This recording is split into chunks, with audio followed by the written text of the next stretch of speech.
అన్నమాచార్యుల వారు 32,000 కీర్తనలు స్వామి మీద రాసిన మహానుభావుడు స్వామి. ఆయనకు 16వ ఏట స్వామి దర్శనమైంది. అప్పుడు స్వామి ఆయనను నీ తల్లితో పాటు నీ స్వగ్రామానికి వెళ్ళిపో, తాళ్లపాకకి, నువ్వు పెళ్లి చేసుకో అని ఆదేశం ఇచ్చాడని, రోజుకొక సంకీర్తన తక్కువ కాకుండా నా మీద పాడు నువ్వు అని చెప్పాడని చరిత్ర చెబుతుంది స్వామి.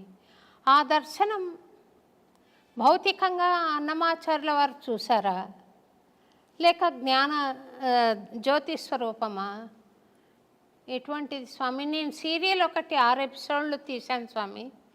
సాక్షాత్తు వెంకటేశ్వర స్వామి వచ్చినట్టుగానే చూపించాలి ఇంకా ప్రేక్షకులకి. కానీ ఎటువంటి స్వరూపం అది? ఇట్లా నడుచుకుని వచ్చి ఇలాగే నిలబడ్డా, లేకుంటే కాంతి నిలబడిందా? ఈయన చూసి ఆనంద పరవశం అయ్యాడు కదా, ఏమిటి ఆ తత్వం అని అనుకుంటున్నాను స్వామి. భగవత్ అంశతో పుట్టిన వాళ్ళు, కారణజన్ములు ప్రత్యక్షంగా మనం ఎలా ఉన్నామో అలాగనే భగవంతుడు దర్శిస్తారు. అది కారణజన్ములకు మాత్రమే సాధ్యం, మిగతా ఎవరికి సాధ్యం కాదు.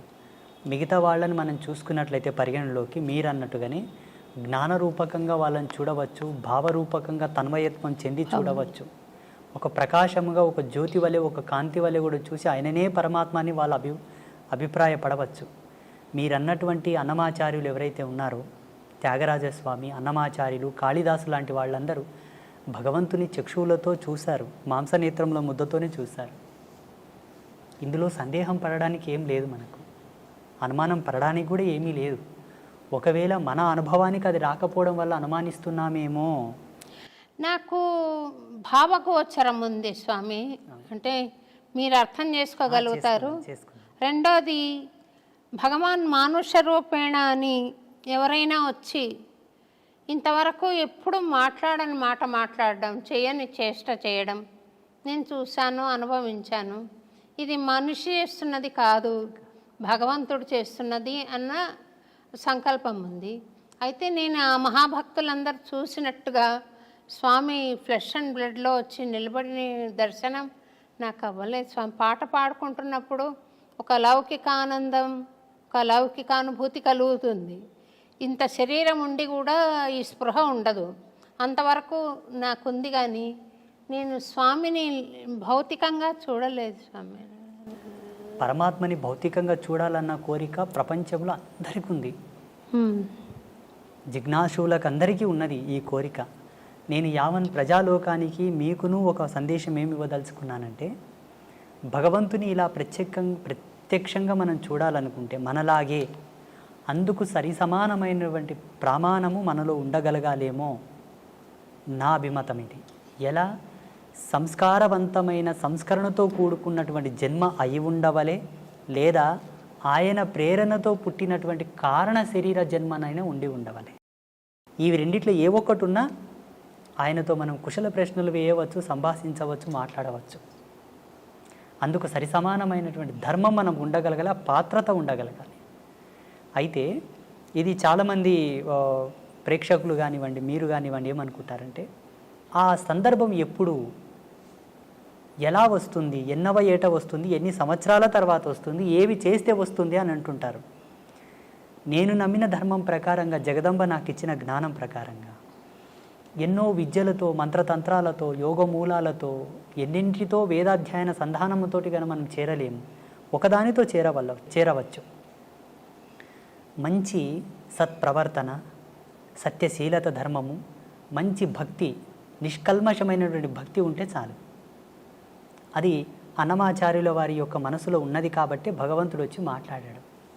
ఏ విధముగానంటే, దగదగ మెరిసే కనకమును పక్కన పెట్టిన అయస్కాంతం ఇనుమును మాత్రమే పట్టుకుంటుంది, కనకమును పట్టుకోదు. ఎందుకు పట్టుకోదు? బంగారు స్వభావం.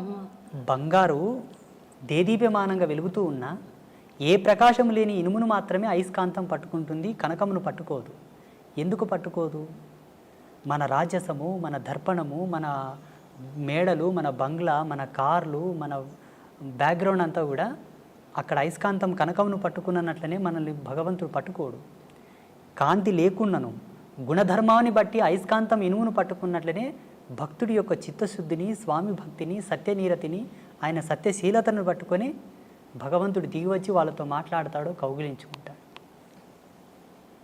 పండరిపుర క్షేత్రంలో సతీ సక్కుబాయి, తుకారం, నామ్దేవ్, ఏక్నాథ్ వీళ్ళందరూ కూడా భగవంతునితో కూర్చొని మాట్లాడారు. ఆయనకు గోరుముద్దలు తినిపించారు పాండురంగానికి. అక్కడ సజీవ సాక్ష్యాలు ఉన్నాయి పండరిపుర క్షేత్రంలో ఇప్పటికీ. నాకు ఆ యోగం ఉందా స్వామి? పరమేశ్వరి ఇచ్చా. ఈ కెమెరాల ముందు అವೆಲ್ಲ మనం చెప్పకూడదు.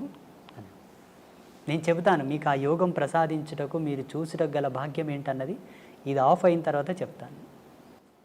నాకు ఇంతవరకు అయితే ఆ స్వామి నా తండ్రి కొడుకుగా భావించుకుంటాను స్వామి. మనకు గీతాచార్యుడు ఒక ప్రమాణం ఇచ్చాడు. అర్జున, చూడగలిగిన వారు ఎవరైనాను నన్ను చూడవచ్చు, చూడగల మనసుంటే చాలు, చూడగలగాలని ఒక ఆశ ఉంటే చాలు, అలా చూడవచ్చు అని. అప్పుడు ధృతరాష్ట్ర మహారాజు ఒక మాట అన్నాడు, ప్రభు నాకు చూసుటకు యోగ్యత లేదు, నేను అందుడను, నాకు చూపించండి తండ్రి అంటే తన శక్తిని ధృతరాష్ట్రునికి ఇచ్చి పరమాత్మ దర్శనం చేయించాడా లేదా? మీరు కోరుతున్నది కూడా ఒక ధర్మమే. ఇచ్చు యోగ్యులు ఎవరున్నానో మీకు ఆ ప్రసాదం ఇవ్వగలరు, ఆ దర్శనం చేయించగలరు. మీ అనుభవంలో అది చూసి ప్రజాలోకానికి మీరు మెసేజ్ ఇవ్వండి. ఫలానా శ్రీ శ్రీ శ్రీ ఆదిత్య పరాశ్రీ స్వామి నా జీవితంలో నేను కోరగా భగవంతుని నాకు దర్శనం గావించాడు అని మీరు సెలవియ్యండి. తప్పకుండా చెప్తాను స్వామి. ఇన్ని కెమెరా సాక్షిగానే ఇన్ని మంచి మంచి విషయాలు తెలుపుతున్నారు కదా స్వామి, తెలియజేస్తున్నారు.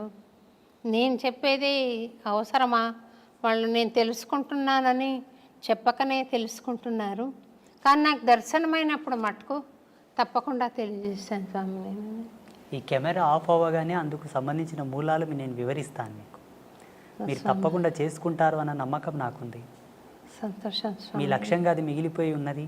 స్వామివారు మమ్మల్ని ఇక్కడ పిలిపించారని నేను భావిస్తున్నాను. సంతోషం స్వామి. ఈ ఏమాత్రము భయము భక్తి లేకుండా నాకు ఇక్కడ కన్నా అక్కడ డబ్బు ఎక్కువ వస్తుంది, అక్కడ కన్నా అక్కడ డబ్బు ఎక్కువ వస్తుందని కొంతమంది స్వామి సేవకులు ప్రవర్తిస్తూ ఉంటారు స్వామి. నాకు ఒక స్టూడెంట్ ఆ అమ్మాయి అడిగింది, స్వామిని చూసి భయపడలేదా స్వామి మేడం వాళ్ళు అని. ఎందుచేతనని ఇట్లా భగవంతుడు ఒక వ్యాపార వస్తువు అయిపోయినాడు? ఎందుచేత? వాడి సంకల్పం ఉంటే అది జరగదు కదా స్వామి. ఇట్లా ఎందుకు? అలాంటి వాళ్ళ పూజలు ఎందుకు? అలాంటి వాళ్ళ అర్చనలు ఎందుకు ఆయనకు? ఆయన అనుకుంటే మంచి వాళ్ళని ఏర్పాటు చేసుకోలేరా? తిరుపతిలో ఏవేవో జరుగుతున్నాయని ఒక వినికిడి, ఎందుకు అలా జరిపించుకుంటున్నాడు? ఆయన జగజ్జనకుడు, యావత్ ప్రపంచానికి చక్రవర్తి, విశ్వానికి చక్రవర్తి. ఆయన అనుకుంటే చేయలేనిదేముంది స్వామి? ఎందుకు ఈ జగన్నాటకము ఆడుతున్నాడు? దీనికి ఏమైనా పరమార్థం ఉందా?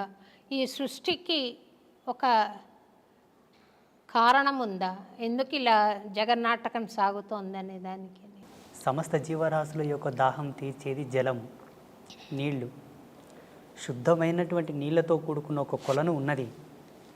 ఆ కొలనులో అందరూ దాహం తీర్చుకోవలసినని ఒక అవకాశం ఉన్నది. మిగతా జీవరాశులు, మానవాళి అంతా కూడా. అందులో బుద్ధిమంతులు తగినన్ని నీళ్లు తాగి పక్కకు వస్తారు.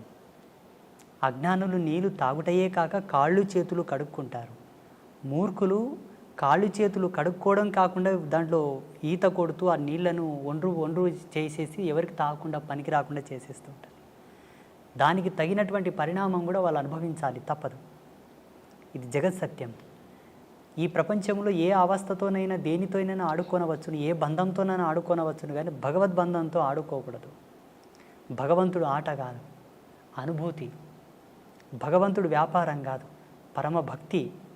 అక్కడ వ్యాపారం మొదలైంది, ఆట మొదలైందంటే జీవితానికి వచ్చేటటువంటి అనర్థాన్ని కూడా అనుభవించాలి. జాగ్రత్త, ఇది సత్యం.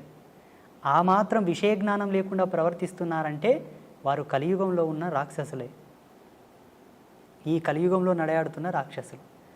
భగవంతుడు దిగివచ్చి వాళ్ళకు జ్ఞానం చేసి వాళ్ళని సన్మార్గంలోకి తీసుకురావచ్చు కదా స్వామీజీ అని మీరు అనుకునవచ్చును. భగవంతుని శక్తిని ఈ పామరులతో తూలనాడబడదు. వాళ్ళకు జ్ఞానం కలిగించి వాళ్ళని యథాతథంలోకి తీసుకురావడానికి భాగవతులు ఉన్నారు. ఆయన సేవతో ఆయన నామాన్ని ప్రచారం చేస్తున్నట్టు పుణ్యాత్ములు ఉన్నారు. వాళ్ళు తీసుకురావాలి. వాళ్ళ చేత కాని సందర్భంలో అప్పుడు భగవంతుడు దిగి వస్తాడు. స్వామి సేవకులం మేము ఉన్నాము కదమ్మా. ఫస్ట్ దూతలు వెళ్తారు నేరస్తునికి. దూతలు వెళ్ళి ఆ నేరం యొక్క సమాచారం చెప్పి తీసుకొని వస్తారు రాజు చెంతకు. ఆయన రాకపోతే రాజు దిగి వస్తాడు. ఇప్పుడు తిరుమల క్షేత్రంలో జరుగుతున్నటువంటి ప్రతి అనర్థము అక్కడ వాస్తవంగా చాలా తప్పులు జరుగుతున్నాయి. తిరుమలలో చాలా వికృతాలు కూడా జరుగుతూ ఉన్నాయి. ఎటువంటివి జరుగుతున్నాయి అంటే మాలాంటి ధర్మపరులు కూడా అక్కడ వెళ్ళడానికి ఆలోచించాల్సి వస్తుంది. ఇప్పుడు ప్రస్తుతం మొన్ననే వెళ్ళొచ్చాను నేను. ఇవి జరగడానికి గల కారణం ఏంటంటే రాజకీయ దౌర్బల్యం. స్వామివారికి రాజకీయపు హక్కులు కలిగించారు కాబట్టి అక్కడ ఇవి జరుగుతూ ఉన్నాయి. అవి తొలగాలి. 2, మనకుండేటటువంటి శ్రీ వైష్ణవ పరంపరగా ఉండేటటువంటి స్వాములందరూ కూడా మౌనంగా కూర్చోవడం తగదు. స్వాములందరూ పీఠాధిపతులందరూ కూడా మౌనంగా ఉన్నారు. అది తగదు. అది వాళ్ళు అలా ఉండడం చేత వీళ్ళు విజృంభిస్తున్నారు. ఎంతకు భగవంతుని యొక్క త్రిపుండ్రములను ధరించి భగవంతుని యొక్క నామాన్ని చెప్పుతున్న మనకు ఆయనను రక్షించుకునే హక్కు మనకు ఉంటుంది. మన తల్లిదండ్రుల మీదకి ఎవరైనా వస్తే మనం ఊరకుంటామా? ఊరక ఉండము కదా, తిరగబడతాం. అతడు సర్వులకు తండ్రి. ఆ తండ్రిని దిగివచ్చి ఈ పామరుల మీద పోరాటం చేయి వాళ్ళని మార్చడం కూడా ధర్మం కాదు. మనం ఉన్నాం, మనం ప్రశ్నిద్దాం, పోరాడదాం. ఆ బాధ్యతగా ఆ దిశగా కొన్ని సంఘాలతో నేను మాట్లాడి, హిందూ ధార్మిక సంఘాలతో నేను మాట్లాడి, అయ్యా తిరుమలలో ఇవి జరుగుతూ ఉన్నాయి, కొంత మీరు మాట్లాడండి, మీ ఫౌండేషన్ ద్వారా మాట్లాడండి, మీ యొక్క సంఘం ద్వారా మీరు మాట్లాడండి. ఈనాడు మాట్లాడిన మాట ఒక మహావృక్షం అవుతుంది భావితరాలలో అని చెప్పేసి మొన్న రీసెంట్గా చాలామంది నేనే పురమాయించడం జరిగింది. అవునా స్వామి? ఇప్పటికీ నేను అక్కడ తిరుమల వెళ్ళినప్పుడు స్వామివారిని చూసిన వెంబడి అక్కడ ఏమి పొరపాట్లు జరుగుతున్నాయో పట్టుకుంటాను నేను. భక్తులకు కానీ, పుష్కరిణిలో కానీ, స్వామివారి సేవలో కానీ ఆచార్య సమూహం చేసేటటువంటి తప్పులు కూడా పట్టుకుంటాను నేను. జగదంబ ఆ జ్ఞానం ఇచ్చింది కాబట్టి స్వామివారు ఆ బాధ్యత మాలాంటి వారి యొక్క మదిలోకి తీసుకొస్తాడు. దైవం మానుష రూపేణ అని మీరే అన్నారు కదమ్మా. సమబుద్ధితో పోరాటం భగవంతుడు చేయవలే. ఇక్కడ ఉండేటటువంటి మానవుని శక్తి భగవంతుని శక్తి సమమా? కాదు. ఆయన పోరాడవలసింది, కాపాడవలసింది చాలా ఉంది. అనేక కోటాను కోట్ల బ్రహ్మాండాలను అధిపతిగా పరిపాలించు స్వామిని, ఈ భూమిలో మనమెంత, మన మీద ఆయన పోరాటానికి రావడం ఏమిటి? తిరుమల తిరుపతి దేవస్థానం వారు మీ బోటి ఆధ్యాత్మికవేత్తల సూచనలు గ్రహించి అక్కడ పవిత్రతను నెలకొల్పితే బాగుంటుందని నేను కూడా భావిస్తున్నాను స్వామి. తప్పకుండా మనకు ఆగమశాస్త్రం ప్రకారంగా అక్కడ వైఖానస సాంప్రదాయం ప్రకారంగా స్వామివారికి పూజలు జరుగుతూ ఉన్నాయి స్వామి. అయినప్పటికీ ఆ పరంపరను అలాగే కొనసాగిద్దాము. కానీ మారుతున్న కాలాన్ని బట్టి ప్రజలకు ఏం అవసరమో మేము తిరుగుతున్నాం, మాకు తెలుసు. జనబాహుల్యంలో తిరుగుతున్నాము, ప్రజలకు ఏ విధమైన కన్వీనియంట్ ఉండాలో మాకు తెలుసు. కాబట్టి ధర్మాచార్య సదస్సు ఒకటి ఏర్పాటు చేసి ధార్మికుల యొక్క భావాలు తెలుసుకొని అక్కడ భక్తులకు, అక్కడ స్వామివారికి సంబంధించిన కొన్ని అన్నీ సలిపితే లోక ప్రసిద్ధమైన తిరుమల క్షేత్రానికి ఏ విధమైనటువంటి భంగపాటు కలగదు. ఇప్పటికీ స్వామివారి యొక్క కీర్తి, స్వామివారి యొక్క గొప్పతనము, స్వామివారి యొక్క క్షేత్రం మహిమ ఎన్నటికీ తగ్గదు. భువి ఆకాశములు ఉన్నంత వరకు, యుగధర్మం ఉన్నంత వరకు స్వామి రారాజే. చాలామంది తిరుమలలో వైభవం తగ్గుతుంది, తిరుమల క్షేత్రం మూతపడుతుంది, తిరుమలకు జనాలు వెళ్ళరు అని కొంతమంది స్వామీజీలు మీడియా ముందు చెప్తున్నారు. అది తప్పు. ఈ భూమి ఆకాశము పంచభూతాలు ప్రేరేపకమయ్యేంత వరకు స్వామివారు ఈ చక్రవర్తి కలియుగానికి. కాకపోతే అక్కడ ఉండేటటువంటి ఆచార్య మండలి ఒక పొరపాట్లు, అధికారికుల పొరపాట్లు ఉన్నాయి కొన్ని. వాటిని సవరించాలి.